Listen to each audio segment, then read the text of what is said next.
तो किस प्रकार से हमारा कॉन्सेप्ट बढ़ता जा रहा है धीरे धीरे। सबसे पहले हमने ये पढ़ा कि एटम होता क्या है ना। In our previous class, as per previous class,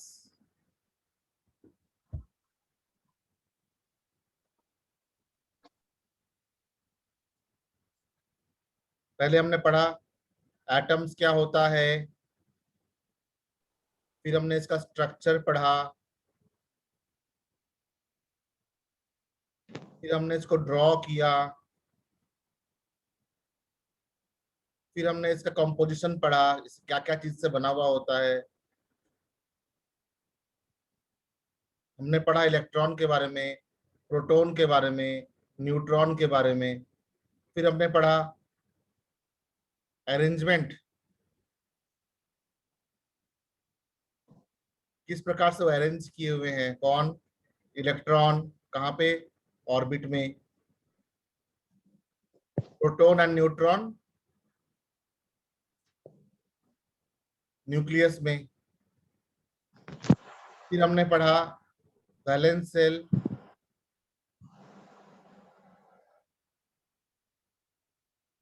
valence electron,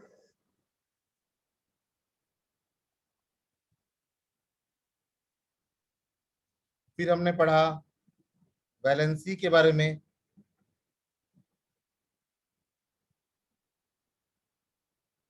फिर हमने पढ़ा ऑक्टेट रूल, है ना, स्टेबल कॉन्फ़िगरेशन। फिर हमने पढ़ा स्टेबिलिटी के बारे में, यानी कि ऑक्टेट रूल के बारे में हमने पढ़ा। फिर हमने पढ़ा कि हाउ एटम फॉर्म्स मॉलिक्यूल। ठीक है, फिर हमने पढ़ा क्या, हाउ एटम्स फॉर्म मॉलिक्यूल। हमने कुछ आयनिक कंपाउंड देखे,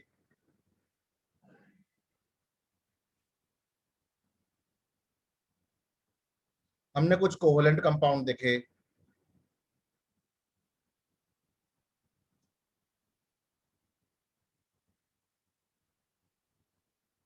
और फिर हमने उसका लुईस इलेक्ट्रॉन डॉट स्ट्रक्चर बनाया।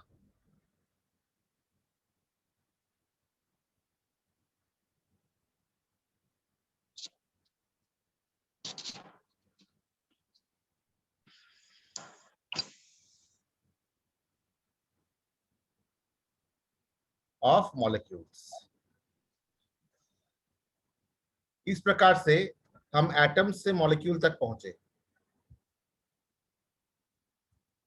हमने स्टार्ट किया जर्नी अपने एटम से, और हम पहुंच गए कहां तक, मॉलिक्यूल तक। ठीक है, तो ये एक पूरा एक जर्नी था, है ना, फ्रॉम अंडरस्टैंडिंग एटम्स। अब हम ये देखेंगे कि मॉलिक्यूल्स रिएक्शन क्यों करते हैं, और मॉलिक्यूल्स रिएक्शन करके नए प्रोडक्ट क्यों बनाते हैं। ठीक है, आज का जो कॉन्सेप्चुअल क्वेश्चन है, today's question, the question of the day, the starting question of the day. आज का दिन शुरू होगा हमारा इस क्वेश्चन से, मॉलिक्यूल्स रिएक्ट।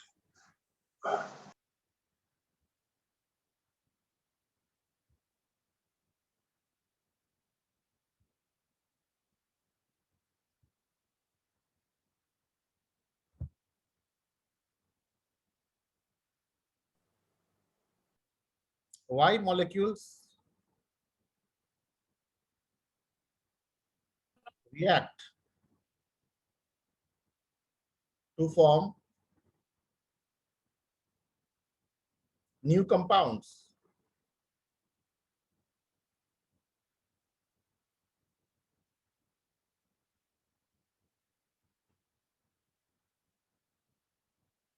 तो कल हमने बॉन्ड के बारे में पढ़ा था। उस बॉन्ड में हमने देखा था कि जो एटम्स होते हैं वो एक फोर्स ऑफ अट्रैक्शन से जुड़े हुए होते हैं, ठीक है। और उस बॉन्ड को हम एक लाइन से शो कर रहे थे। तो होता ही है कि कोई भी मॉलिक्यूल अपने आप रिएक्ट नहीं करता, उसे कुछ ना कुछ एनर्जी देना पड़ता है। तो जब हम उस मॉलिक्यूल को एनर्जी देते हैं तो उसके पुराने बॉन्ड टूट जाते हैं और वो कुछ अनस्टेबल आयंस बनाते हैं या अनस्टेबल स्पीसीज बनाते हैं। वो खुद को रीअरेंज करके नए कंपाउंड बना लेते हैं, ठीक है। मॉलिक्यूल्स कंपाउंड कब बनते हैं? मॉलिक्यूल्स को जब एनर्जी देते हैं हम।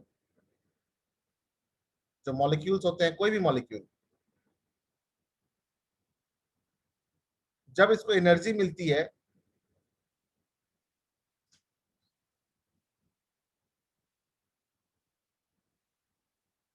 तो बॉन्ड ब्रेक करता है। कौन सा बॉन्ड? पुराने बॉन्ड। जो ओल्ड बॉन्ड है,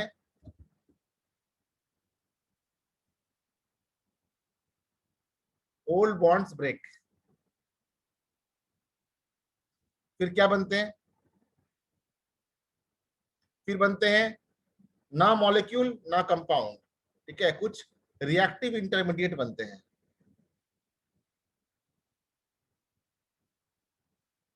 इंटरमीडिएट मतलब बीच का। अभी तक ये कुछ बना नहीं है। कुछ आयंस बन जाते हैं, जैसे कुछ कटायन बन जाएंगे, कुछ एनायन बन जाएंगे, कुछ फ्री रेडिकल बन जाएंगे,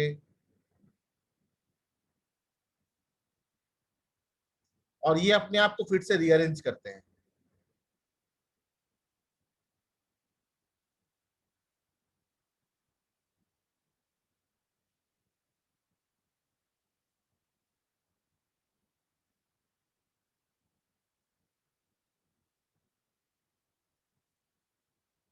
ये अपने आप को रीअरेंज करके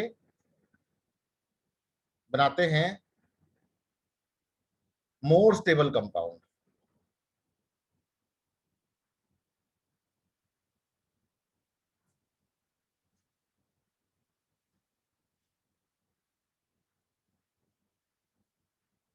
ठीक है। इसी प्रकार से मॉलिक्यूल जो है रिएक्शन करके कंपाउंड बनाता है। एटम्स मॉलिक्यूल क्यों बनाते हैं? स्टेबिलिटी के कारण। मॉलिक्यूल कंपाउंड क्यों बनता है? जब उसके पुराने बॉन्ड तोड़ देते हैं हम तो नए बॉन्ड बनाने के लिए खुद को रीअरेंज करता है, ठीक है। New bonds are formed, new bonds are formed. और जब नया बॉन्ड बनता है तो नया कंपाउंड बनता है। और जो नया कंपाउंड होता है वो पुराने मॉलिक्यूल से ज्यादा स्टेबल होता है, ज्यादा स्थिर होता है, ठीक है। तो ये नेचर का एक प्रॉपर्टी है प्रकृति में कि सभी कुछ जो है स्थिरता की तरफ जाना चाहता है। जो खड़ा है वो बैठना चाहेगा, जो बैठा हुआ है वो सोना चाहेगा, ठीक है। तो कोई जो है हमेशा एक्टिव नहीं रह सकता, ये नेचर का रूल है। इसलिए एटम से मॉलिक्यूल बनना और मॉलिक्यूल से कंपाउंड बनना, ये सब कुछ इसलिए होता है ताकि स्टेबिलिटी मिले, स्थिरता मिले, ठीक है। यहां तक समझ में आया? Yes sir.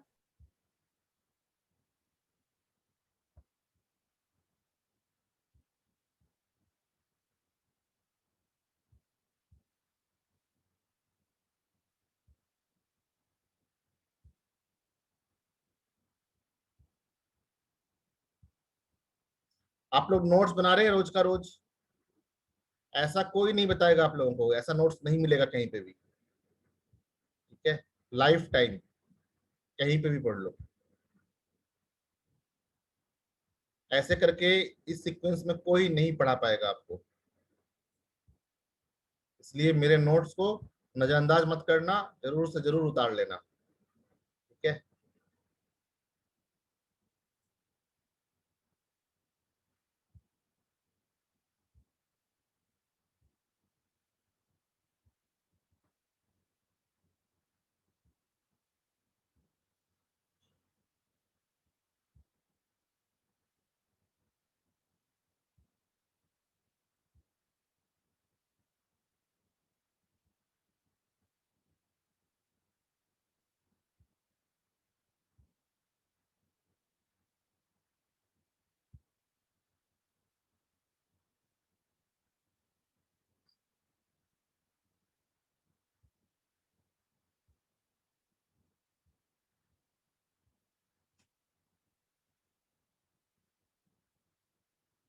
तो एक बार फिर से हम देखते हैं क्या क्या किया हमने।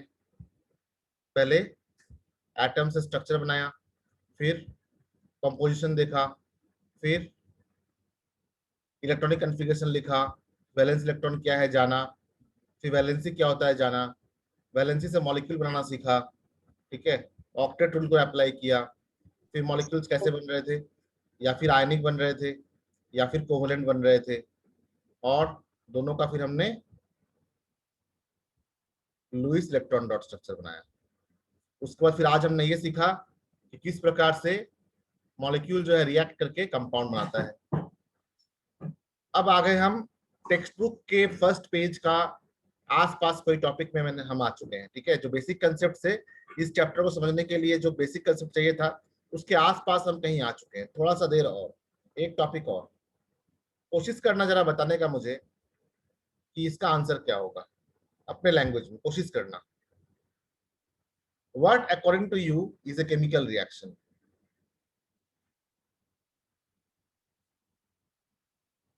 और व्हाट इज केमिकल रिएक्शन?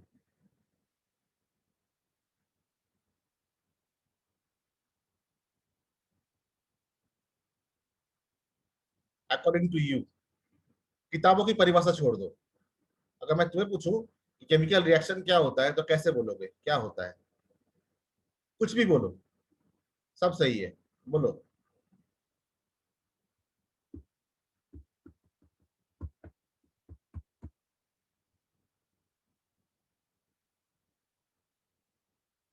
बोलो।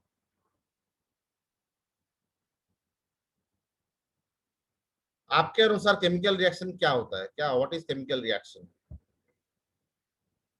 क्या ये वर्ड नया है आपके लिए? रिएक्शन वर्ड तो कितनी बार यूज करते हैं हम? नहीं, रिएक्शन मतलब क्या होता है?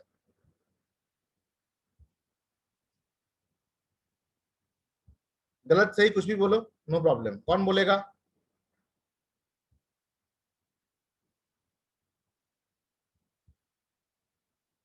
कोई नहीं बोलेगा? कौन कौन है मेरे साथ आज? तमन्ना बेटा आप तो बोलो। What according to you is chemical reaction? What is chemical reaction? Raman Gill, Anjali. What is chemical reaction? What is chemical reaction? Aziz, Payal Sharma. What is chemical reaction? Sheetal, Sudesh. What is chemical reaction? चलो मैं hint देता हूँ।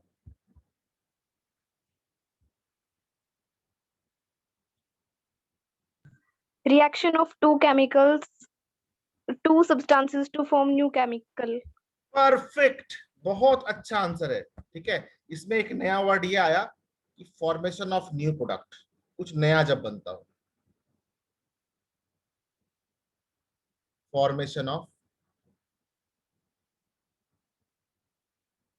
New product, कुछ नया बनता हो तो हम कहते हैं कि हाँ केमिकल रिएक्शन हुआ।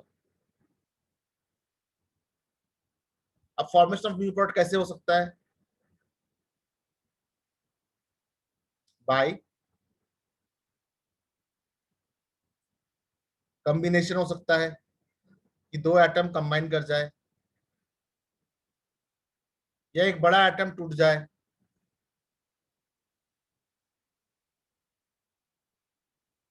या फिर एक more reactive element less reactive element का जगह ले ले,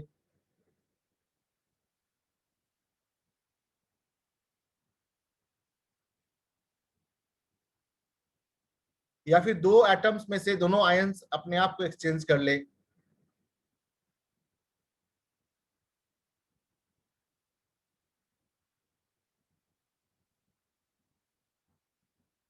या फिर एडिशन ऑफ ऑक्सीजन हो जाए,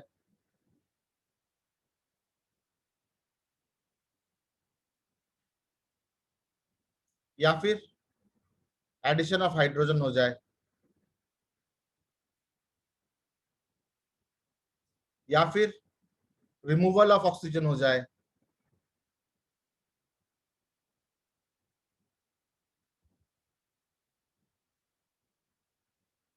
या फिर रिमूवल ऑफ हाइड्रोजन हो जाए।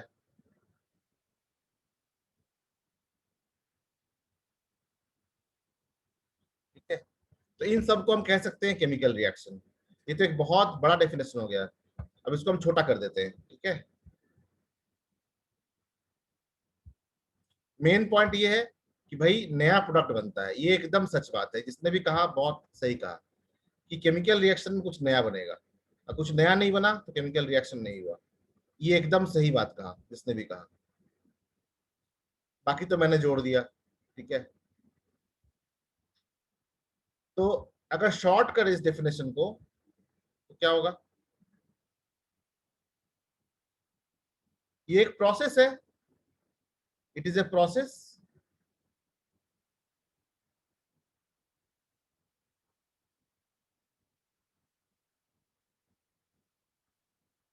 इन विच इनमें से कुछ भी हो रहा हो, ये हो रहा हो, कॉम्बिनेशन हो रहा हो, डिकम्पोजिशन हो रहा हो, डिस्प्लेसमेंट हो रहा हो, डबल डिस्प्लेसमेंट हो रहा हो, एडिशन ऑफ ऑक्सीजन हो रहा हो, एडिशन ऑफ हाइड्रोजन हो रहा हो, रिमूवल ऑफ ऑक्सीजन हो रहा हो, रिमूवल ऑफ हाइड्रोजन हो रहा हो, इनमें से कुछ भी हो रहा हो, इसमें एक चीज कॉमन ये बात है कि it is a process in which old bonds are broken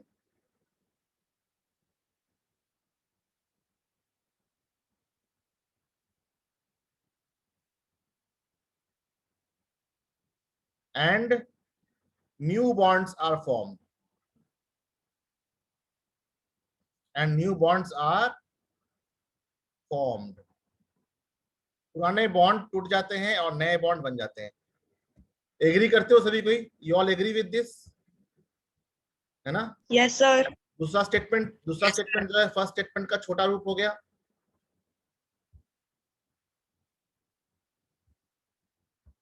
चाहे कुछ भी रिएक्शन हो रहा हो, उसमें पुराना बॉन्ड टूटता है और नया बॉन्ड बनता है। यानी कि अगर हमें डेफिनेशन को याद करना पड़े तो हम छोटा डेफिनेशन ये वाला याद कर सकते हैं।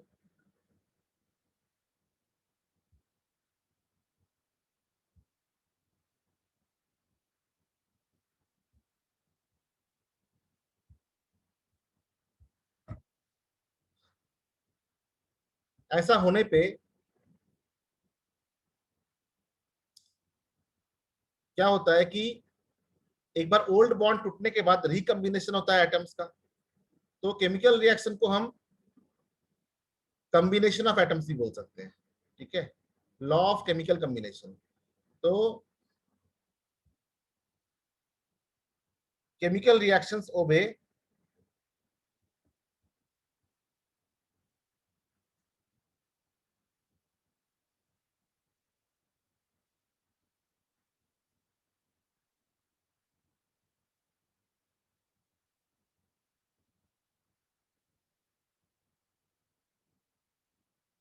chemical reactions obey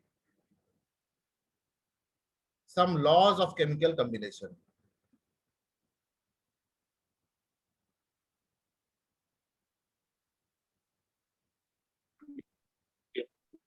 अच्छा, वो गई है इसमें से खेड़ा हुआ।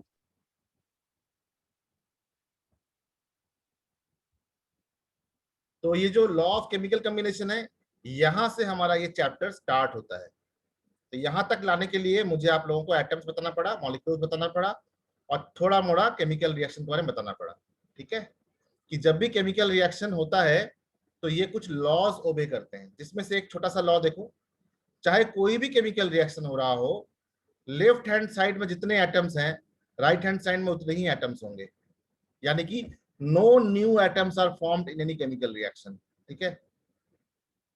इस बात से एग्री करना, नो न्यू एटम्स, कोई भी केमिकल रिएक्शन हो, पुराने एटम्स का ही वो रिकम्बिनेशन होता है।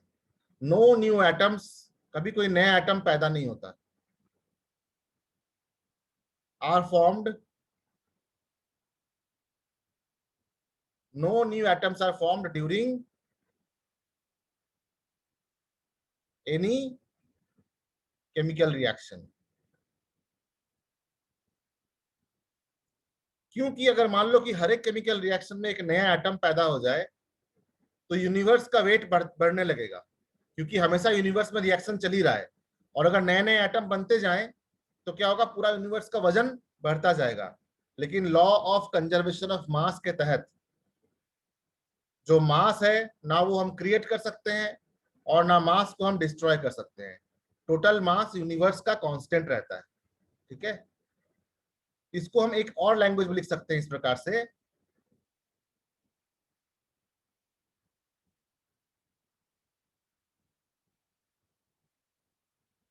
Total mass of the universe,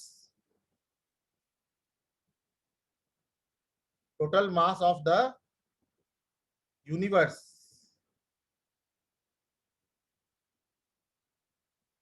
is constant. कभी भी कोई नया मास नहीं बन सकता, ठीक है। या फिर इसको हम ऐसे भी कहते हैं, मास can neither be created nor can be destroyed. Mass can neither be created, ना आप कोई वजन बना सकते हैं और ना किसी वजन को आप डिस्ट्रॉय कर सकते हैं। विभाजित कर सकते हैं, अलग अलग कर सकते हैं, लेकिन टोटल मास वही रहेगा। Neither, mass can neither be created nor be destroyed.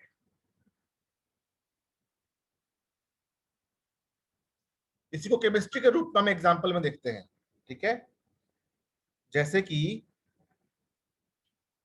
यहां पे अगर हम स्पेस को यूज करें, हाइड्रोजन और oxygen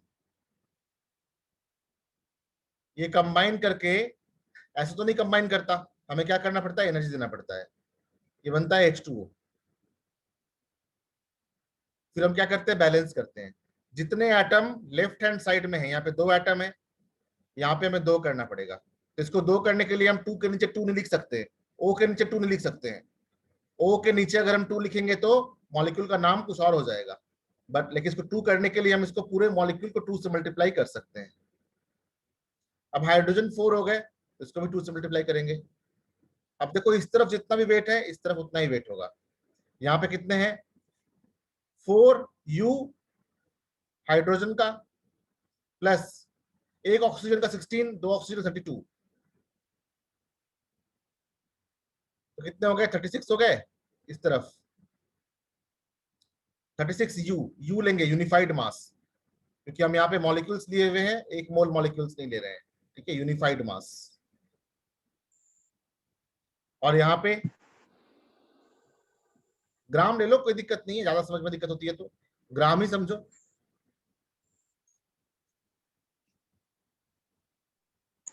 you can take it as a ग्राम।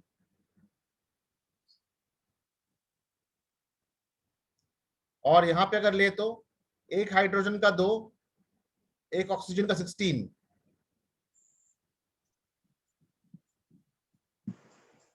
लेकिन यहाँ पे कितने हाइड्रोजन है,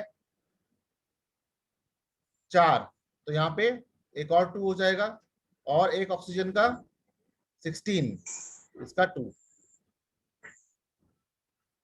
कितने हो गए, 32 प्लस 4 इज इक्वल टू 36 ग्राम। तो जितना मास जो है प्रोडक्ट का होगा, उतना ही मास रिएक्टेंट का होगा, या फिर जितना मास रिएक्टेंट का होगा उतना ही मास प्रोडक्ट का होगा।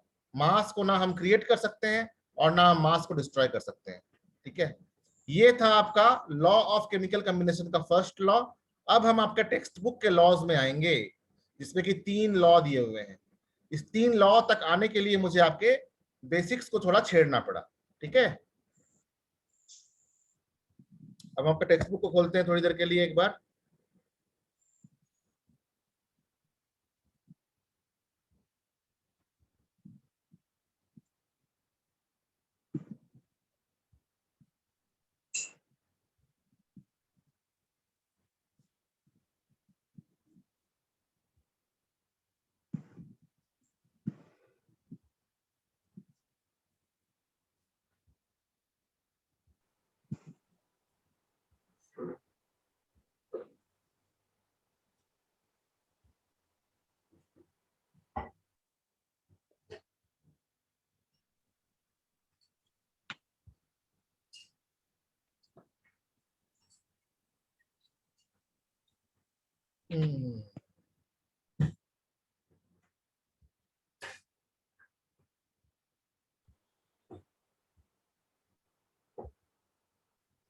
अभी तक जो भी सिंसियर रहे होंगे क्लास में, अब आपको ये चैप्टर इजी लगेगा। देखिए, आपका फर्स्ट टॉपिक है इस चैप्टर में law of conservation of mass, और ये भी एक लॉ ऑफ केमिकल कॉम्बिनेशन ही है।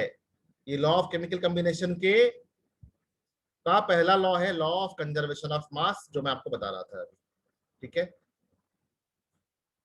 तो इसके बाद आपका एक लॉ आएगा जिसको कहते हैं लॉ ऑफ कांस्टेंट प्रोपोर्शन, और फिर आता है लॉ ऑफ मल्टीपल प्रोपोर्शन, जो आपके बुक में नहीं है लेकिन मैं बताऊंगा। ठीक है, तो ये एक law of conservation of mass के बारे में हम देखते हैं पहले।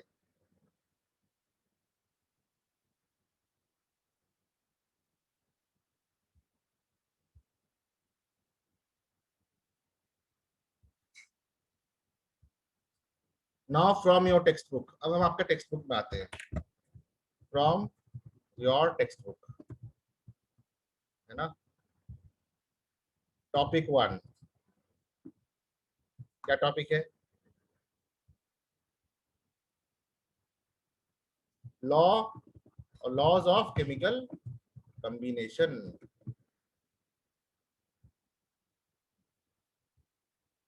पहला लॉ है law of conservation of mass. अभी तो जो जो हमने देखा वही लिखेंगे, easy.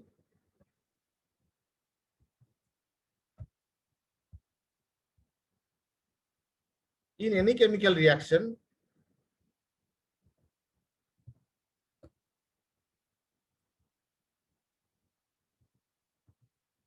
in any chemical reaction,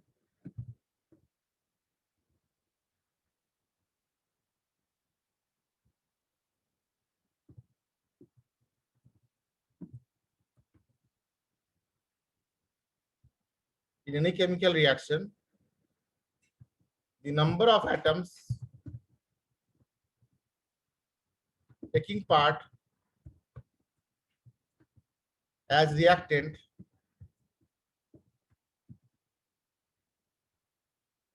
is equal to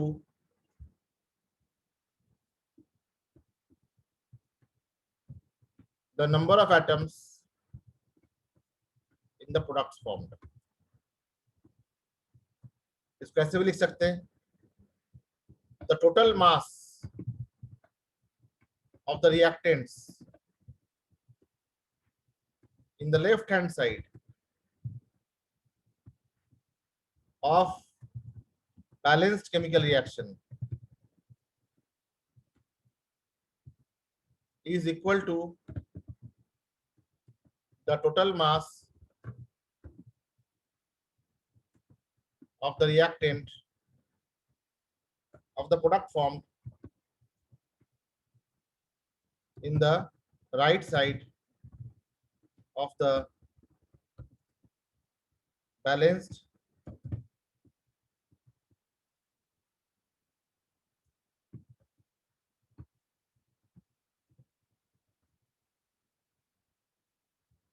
chemical reaction।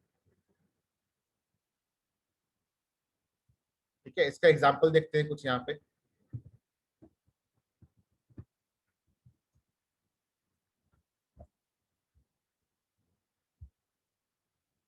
अभी हमने H2O2 का देखा। ठीक है, स्टार्ट करते हैं वहीं से दोबारा, या कोई और मॉलिक्यूल ले ले। चलो कैल्शियम कार्बोनेट लेते हैं। अगर हम इसको हीट करेंगे, ये बनेगा calcium oxide plus CO2 gas. Count करके देखो यहाँ पे, कैल्शियम का 40, इसका 12 और इसका 3 × 16 ग्राम ले लो, कोई प्रॉब्लम नहीं है। इसका 40, इसका 16,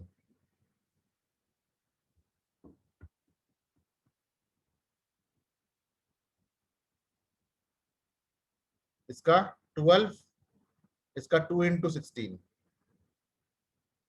अब बताओ, इस चैप्टर में फर्स्ट टॉपिक दे दिया है लॉ ऑफ केमिकल कॉम्बिनेशन, और अगर मैं सिर्फ यहां से शुरू करता तो ना आपको एटम समझ में आता, ना इसका मास समझ में आता। इसलिए मैंने आपको पहले एटम्स के बारे में बताया, फिर मॉलिक्यूल के बारे में बताया, फिर कॉम्बिनेशन के बारे में बताया, मास नंबर के बारे में बताया, फिर मैं इस चैप्टर में आया। ठीक है, तो अब क्या ये हो जाएगा 100 ग्राम ऐड करेंगे तो, और ये कितना हो जाएगा 56 ग्राम, और ये कितना हो जाएगा 32 plus 12 will be equal to 44। तो अगर इसको हम ऐड करेंगे तो क्या बनेगा 100 ग्राम। तो नहीं हो रहा है यहाँ पे जो हम कह रहे थे, देखो total mass of the atoms in the reactant side, total mass of reactant in the reactant side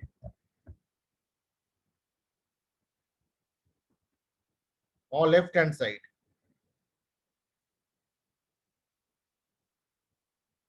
is equal to total mass of product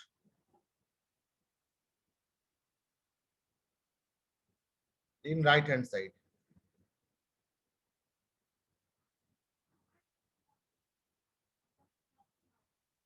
ठीक है, ये तो एक एग्जांपल था।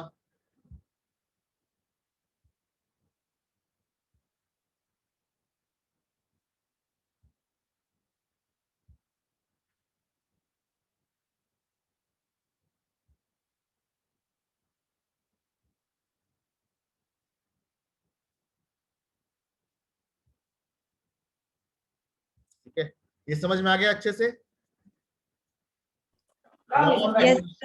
Law of conservation of mass समझ में आ गया अच्छे से। Yes sir. Yes sir. तो नेक्स्ट क्लास में हम देखेंगे लॉ ऑफ कांस्टेंट प्रोपोर्शन। ठीक है, तो नेक्स्ट क्लास होगा अपना, यस सर। उसमें हम देखेंगे लॉ ऑफ कांस्टेंट प्रोपोर्शन।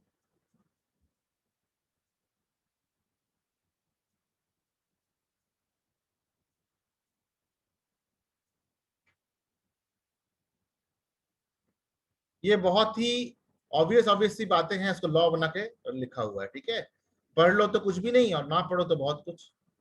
ठीक है, आपको अच्छे से पढ़ा दे तो हमेशा याद रहे। 2 मिनट रुकना, मैं अटेंडेंस ले लूंगा एक बार। ठीक है,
ऑलराइट, थैंक यू एवरीवन।